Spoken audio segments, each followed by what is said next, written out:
ఈరోజు మీడియా సమావేశానికి విచ్చేసిన మీడియా మిత్రులందరికీ ధన్యవాదాలు. ఈరోజు పార్లమెంట్లో జరుగుతున్నటువంటి ఘటన ఒక ఫిల్మ్ స్క్రిప్ట్ లాగా జరుగుతుంది. డిసెంబర్ 13 నాడు జరిగినటువంటి దుర్ఘటన పార్లమెంట్లో ఏదైతే కలర్ స్ప్రే అటాక్ ఏదైతే 5 నిందితులు చేశారో అది కూడా డిసెంబర్ 13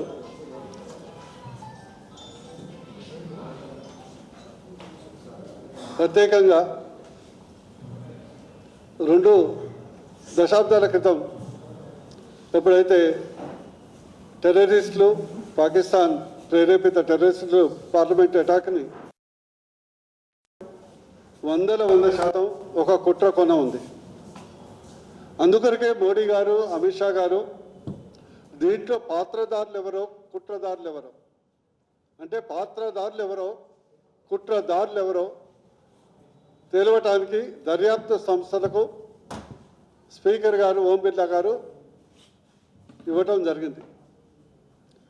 ఈ యొక్క 5 నిందితులు పట్టుబడ్డాక వాళ్ళ యొక్క నెట్వర్క్ అంతిమంగా చాప ఎండలేదంటే ఎట్లయితే మనం కథ ఉందో అంతిమంగా దానికి సూత్రధారులు ఎవరు, ఇందులో ఏదైనా రాజకీయ పార్టీ కోణం ఉందా, ఏదైనా రాజకీయ పార్టీ అగ్రనాయకులు కావలసుకొని బీజేపీ పార్టీని కేంద్ర ప్రభుత్వాన్ని చులకనగా చూపెట్టడానికి చేసినటువంటి ప్రయత్నమా అని దర్యాప్తు సంస్థలు తీవ్రంగా ప్రయత్నం చేస్తున్నాయి.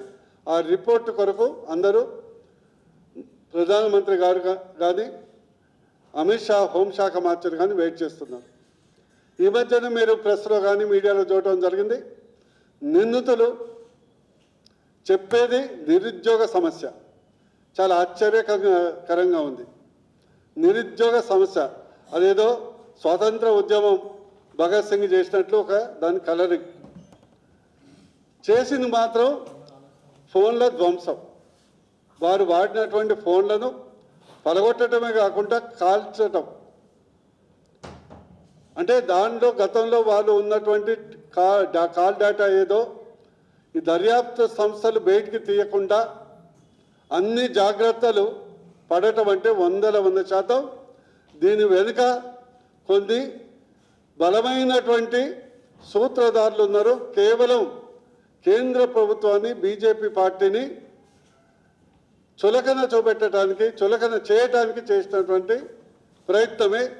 అది తొందరలోనే దర్యాప్తు సంస్థల నివేదిక వచ్చిన తర్వాత ఎవరు కుట్రదారుడో ఎవరు పాత్రదారుడో తెలుస్తుంది.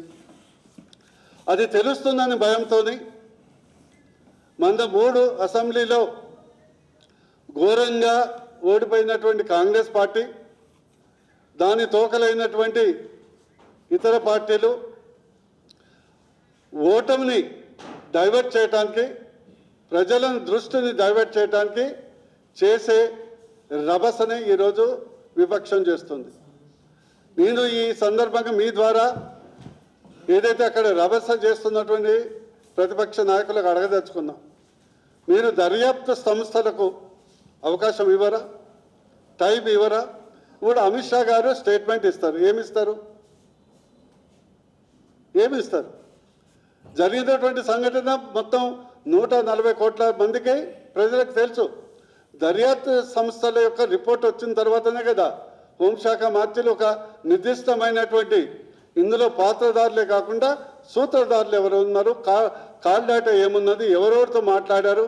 ఎందుకంటే అందులో పాల్గొన్నటువంటి నీలం కానీ జా కానీ వీళ్ళు అనేక ప్రభుత్వ వ్యతిరేక ఉద్యమాల్లో రైతు ఉద్యమంలో కానీ ఇతర ప్రభుత్వ వ్యతిరేక ఉద్యమాల్లో కానీ 100% వాళ్ళు పాల్గొన్నట్లు ఆధారాలు ఇప్పటికే దొరికినాయి. వాళ్ళు ఏదో స్వచ్ఛందంగా నిరుద్యోగులు కాదు, అది కేవలం ఎక్స్టెన్షన్ ఆఫ్ ద ప్రతిపక్ష పార్టీల యొక్క ఒక ఎడ్యుకేషన్ వింగ్ తప్పితే అందులో వాళ్ళు ఏ నిరుద్యోగి కాదు. అందరికీ 30-35 ఇయర్స్ దాటినాయి. వాళ్ళు నిరుద్యోగులు కాదు, రాజకీయ నిరుద్యోగుల కొరకు చేసుకున్నటువంటి విభాగంతో పనిచేస్తున్నటువంటి వ్యక్తులు. అందుకొరకు ఈ యొక్క డెమోక్రసీని అపహాస్యం చేయకుండా భారతదేశం మొత్తం ప్రపంచంలోనే 140 కోట్లతోనే ప్రజాస్వామ్య విలువలకు డెమోక్రసీకి ఒక లైట్ హౌస్గా ఉంది కాబట్టి దాన్ని తగ్గించకుండా ఇప్పటికైనా ఆలోచించి ఈ యొక్క పార్లమెంటులో రాజ్యసభలో ఇలాంటి ఎజిటేషన్స్ మానుకోవాలని దర్యాప్తు రిపోర్టుకు వెయిట్ చేయాలని నేను వారికి సూచించడం జరుగుతుంది. లేదా దర్యాప్తు సంస్థ రిపోర్ట్ వస్తే వాళ్ళ యొక్క పాత్ర బహిరంగంగా అవుతుంది, కుట్రదారుల పాత్ర బహిరంగంగా అవుతుందని భయంతో ఇది చేస్తున్నారని ఈ సందర్భంగా ప్రజలకు నేను తెలియజేస్తున్నా. ఇకపోతే రెండో అంశం, మాకు సినిమాలో ఒక డైలాగ్ ఉంది, బొమ్మాలి నేను వదలను. మాకు తెలుసు ఫేమస్ సినిమా డైలాగ్. మన కోవిడ్ అట్లా తలుపుకుంది. ఇప్పుడు కొత్తగా రూపురేఖలు మారుస్తుంది. JN1 అనే కొత్త వేరియంట్ కేరళ కానీ కర్ణాటకలో కానీ కొత్తగా 260 కేసులు నమోదైనాయి. మీ ద్వారా తెలంగాణ ప్రజలందరికీ విజ్ఞప్తి చేస్తున్నా, ఒక డాక్టర్గా, బీజేపీ పార్టీ నాయకుడిగా, నరేంద్ర మోడీ గారి యొక్క ఇక్కడ ప్రతినిధిగా నేను విజ్ఞప్తి చేస్తున్నా, భయపడాల్సిన అవసరం లేదు, కానీ అప్రమత్తంగా ఉండాల్సిన అవసరం ఉన్నది.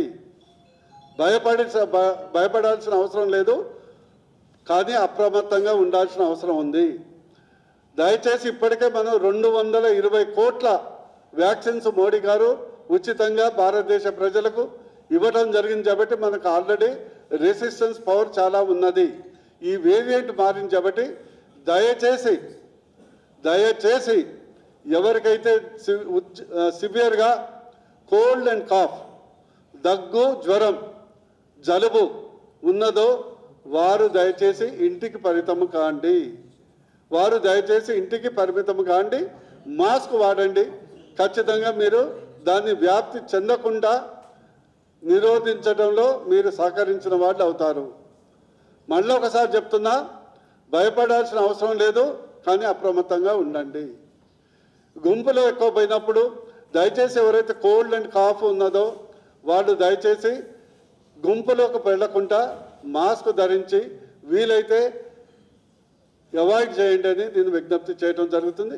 రాష్ట్ర ప్రభుత్వాన్ని కూడా కోరుతున్నా, మీరు దయచేసి దీన్ని చిన్నగా అదే వస్తుంది పోతుంది అని వదిలేయకుండా దాన్ని అప్రమత్తమైనటువంటి అనేక గైడ్లైన్స్ కేంద్ర ప్రభుత్వం విడుదల చేస్తుంది.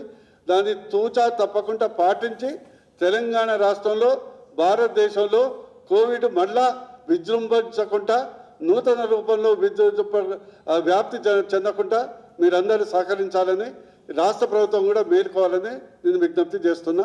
Thank you very much.